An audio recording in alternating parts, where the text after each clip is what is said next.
Einstein তিনি একটা কথা বলেছিলেন যে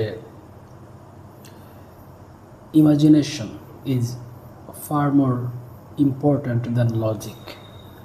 মানে লজিকের থেকে কল্পনা অনেক বেশি জরুরি।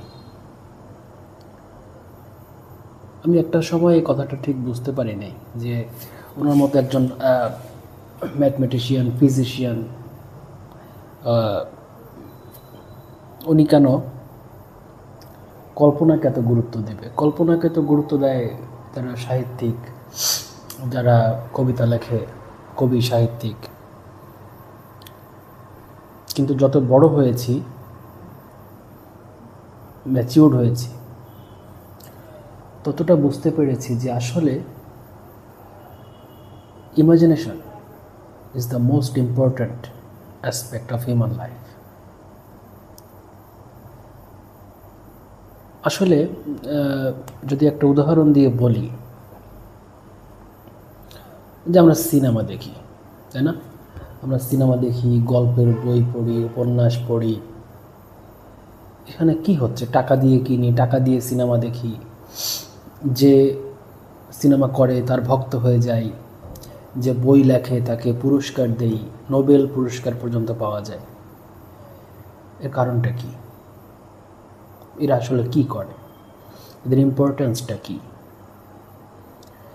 আমি যেটা বুঝলাম আমার ক্ষুদ্র জ্ঞানে, আসলে তারা কল্পনা বিক্রি করে, স্বপ্ন বিক্রি করে। স্বপ্ন এক প্রকার কল্পনা।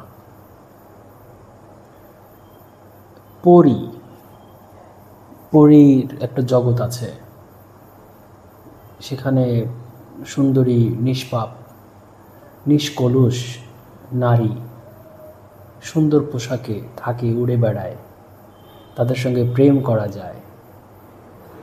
এটাকে একজন কল্পনাহীন মানুষ ভাবতে পারবে? পারবে না। যে কল্পনা করতে পারে না, তার কাছে গেলে সে আলু পটলের গল্প করবে, কি খাওয়া যায়, এই সে যা দেখে, মানে যে লজিকগুলো, ইনফরমেশনগুলো তার কাছে আসছে স্বাভাবিক সেন্সের মাধ্যমে, চোখের মাধ্যমে, নাকের মাধ্যমে, কানের মাধ্যমে, ইন্দ্রিয়ের মাধ্যমে, সে ওইগুলোর একটা খবরের মতো করে বলবে। কিন্তু যে কল্পনা করতে পারে, সে ছোট্ট একটা বিষয় নিয়ে একটা উপন্যাস লিখতে পারে, একটা মহাকাব্য লিখতে পারে, অথবা আদৌ কোনো দিন ঘটেনি, ঘটারও সম্ভাবনা নেই, তাই নিয়ে সে একটা লিজেন্ডারি রাইটিং সে লিখে ফেলতে পারে, করতে পারে। এই যে হলিউডে যে অ্যাভেঞ্জার্স যে সিরিজটা, এরা আসলে কি করছে? কল্পনা বিক্রি করছে, তাই না? গার্ডিয়ান অফ দ্য গ্যালাক্সি, মহাকাশে অনেক সমস্যা আছে, সেখানে কেউ গার্ডিয়ান হয়ে যাচ্ছে, সেখানে অনেক রকমের চরিত্র আছে, ক্যাপ্টেন আমেরিকা আছে, হাল্ক আছে। এগুলো কি? এগুলো হচ্ছে ইমাজিনেশন, কল্পনা। একজন সাধারণ মানুষ ভাবতে পারে এত কিছু? ইলিয়াড, ওডিসি যে মহাকাব্যগুলো লেখা হয়েছে, অথবা জীবনানন্দ দাশের যে নারীর চোখের বর্ণনা দিয়েছে, পাখির নিডের মতো, তাই না? পাখির বাসাকে সে খুঁজে পেয়েছে নারীর চোখের মধ্যে। বনলতা সেন খুঁজে পেয়েছে। কল্পনা ছাড়া কি এটা সম্ভব? আমি কল্পনা করতে পারি না, অত সুন্দর কল্পনা শক্তি আমার নেই। আমি খাচ্ছি, ঘুমাচ্ছি, যা করার তাই করছি। কিন্তু যখন জীবনানন্দ দাশের কবিতা পড়ছি, আমার মন ভাবতে শিখছে। ওই তার লেখার সাথে সাথে আমার মন হাঁটছে, অনেকটা একটা শিশু যেমন একজন বয়স্ক মানুষের হাত ধরে ধরে হাঁটে। আমি যখন জীবনানন্দ দাশের কবিতা পড়ি, আমি তার সঙ্গে হাত ধরে হাঁটি। তখন আমি তার ভক্ত হয়ে যাই এবং তার বইটা আমি টাকা দিয়ে কিনি। কোনো উপন্যাস আমি তখন টাকা দিয়ে কিনি, তার ওই কল্পনাটা আমি কিনি, এবং এই কারণে তাকে আমি টাকা দিই, তাকে সম্মান করি, তাকে ভালোবাসি। কারণ আমাদের কল্পনার দরকার, আমাদের স্বপ্নের দরকার। অনেকে একটা শব্দ আছে, স্বপ্নদ্রষ্টা। আমরা কখনো কখনো কোনো নেতাকে বা কোনো দার্শনিককে আমরা স্বপ্নদ্রষ্টা বলে থাকি। আজকে এই যে আমি ভিডিও রেকর্ডিং করছি, এই যে ইউটিউব, ফেসবুক, এটা তো প্রথম কারো কল্পনা এসেছিল, তাই না?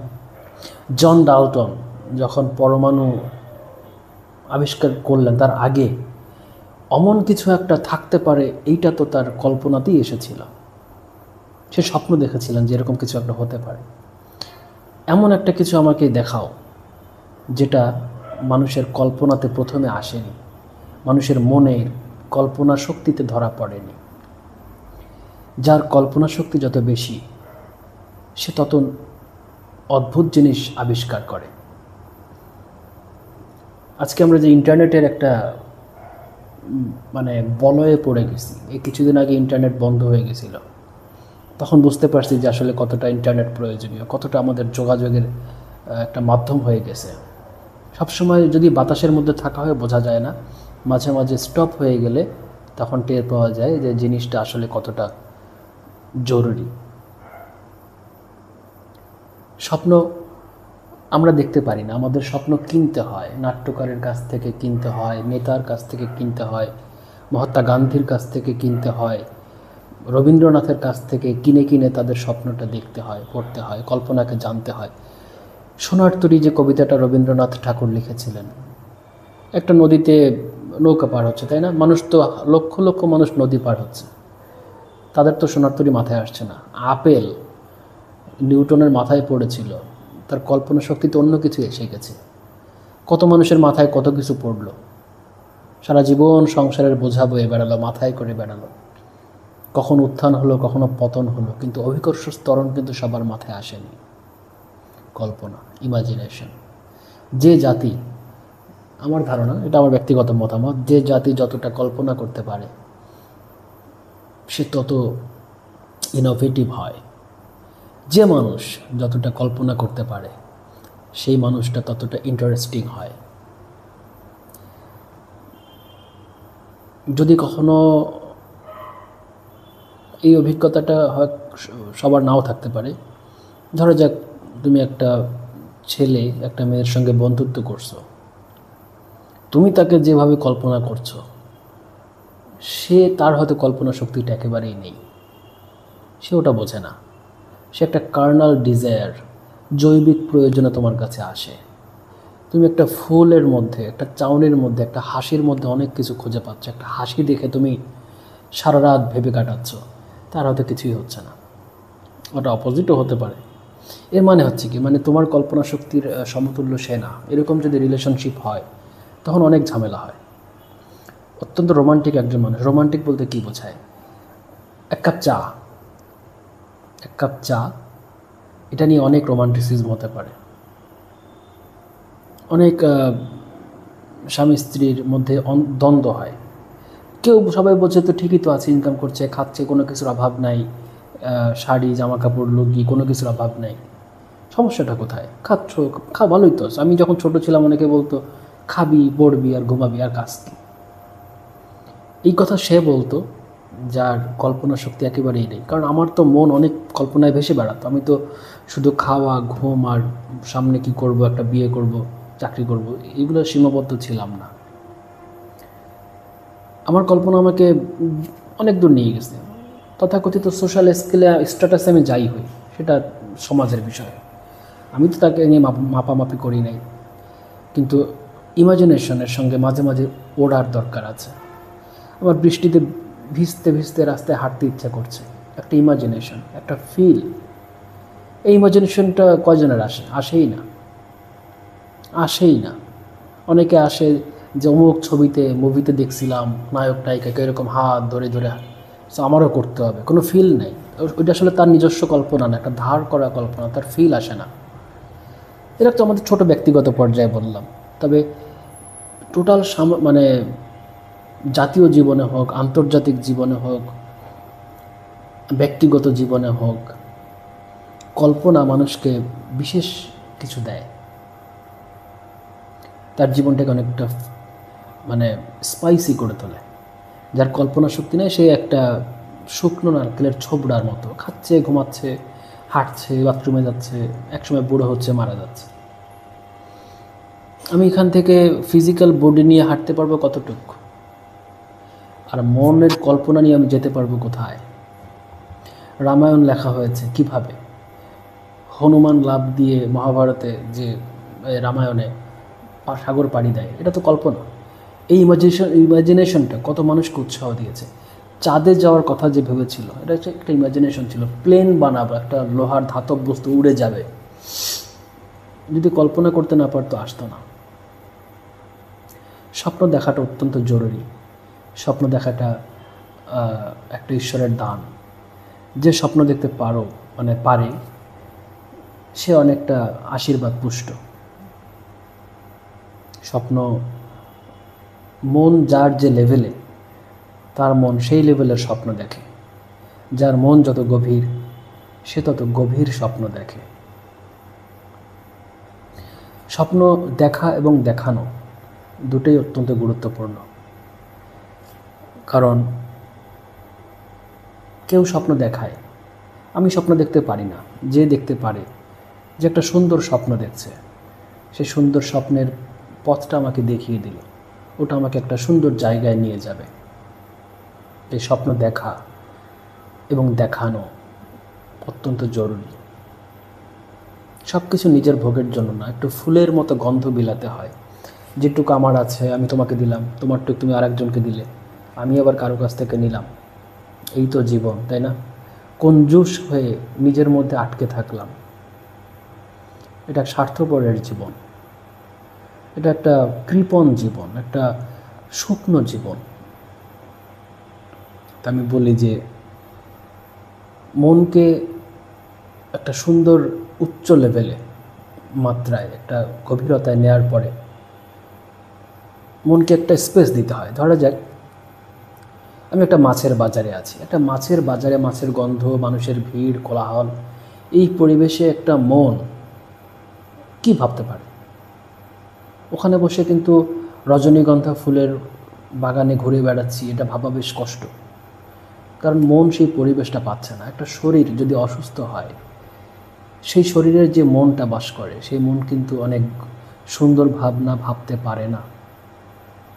একটা মন, সে যদি সবসময় একটা হস্টাইল এনভায়রনমেন্টে থাকে, একটা যুদ্ধ পরিবেশ, সংসারের সমস্যা, বাজারের সমস্যা, মন সবসময় খারাপ, সেই মন কিন্তু উচ্চ ভাবনা, উচ্চ স্বপ্ন দেখতে পারে না, কল্পনা করতে পারে। মনকে একটা পরিবেশ দেওয়াটা জরুরি। মনকে একটা সুন্দর পরিবেশ দেওয়াটা জরুরি। একটা সুন্দর পরিবেশ পেলে তোমার মন এত কিছু করতে পারে যা তুমি কল্পনাও করতে পারবা না, যে মনের আসলে কতটা অ্যাবিলিটি আছে। তো আমি বলবো যে স্বপ্ন দেখো, কল্পনা করো, সেটা যত অদ্ভুতই হোক। যে তোমার মন বা আমার মন যা ধরতে পারে, মন তো ধরে ফেলেছে, তাই না? আমি যেমন আমার আঙ্গুল দিয়ে এটা কিবোর্ডটাকে টাচ করলাম, আমার হাত এটা ধরতে পারে। তো মন একটা জিনিস ধরেছে, ওটা একটা অবাস্তব অদ্ভুত জিনিস বললে আমি ফেলে দেবো কেন? ওটা মনের সক্ষমতা। আমার হাতের সক্ষমতা, আমি এটাকে ধরতে পারবো। তোমার মনের সক্ষমতা হয়েছে সে কল্পনাকে ধরবে, তাকে আমি কেন নিরুৎসাহিত করব? মনের ক্ষমতা আছে, মন ধরবে। তো আমার মতামত হচ্ছে যে স্বপ্ন দেখো, স্বপ্ন দেখাও, তোমার স্বপ্নকে অন্যকে উপহার দাও। ইচ্ছে করলে স্বপ্ন বিক্রি করতে পারো, যেভাবে অনেক সাহিত্যিক তাদের স্বপ্নকে বিক্রি করে। একজন সিনেমার রাইটার, প্রডিউসার যেভাবে তাদের কল্পনাকে বিক্রি করে, সিনেমা হিসেবে তৈরি করে তারপর বিক্রি করে দেয়, তুমি টিকিট কেটে দেখো, তাও একটা দান হলো। তোমাকে তো বাঁচতে হবে। স্বপ্ন দেখা জরুরি। স্বপ্ন নিয়ে তুমি যা খুশি তাই করো, স্বপ্ন দেখা কখনোই থামিও না। এটা তোমার একটা সম্পদ, এটা তোমার একটা বিশেষ দান স্রষ্টার পক্ষ থেকে। তোমার এই সসীম শরীরের মধ্যে একটা অসীম ক্ষমতা। কখনোই স্বপ্ন দেখা, এই ক্ষমতাটাকে অবজ্ঞা করো না। নিজের একটা সম্পদকে অবজ্ঞা করা হবে, অপচয় করা হবে। কল্পনা করো, কল্পনা একটা বিশেষ শক্তি। এটাকে ব্যবহার করো। স্বপ্ন দেখো, কল্পনাকে উপহার দাও, কল্পনাকে ছড়িয়ে দাও।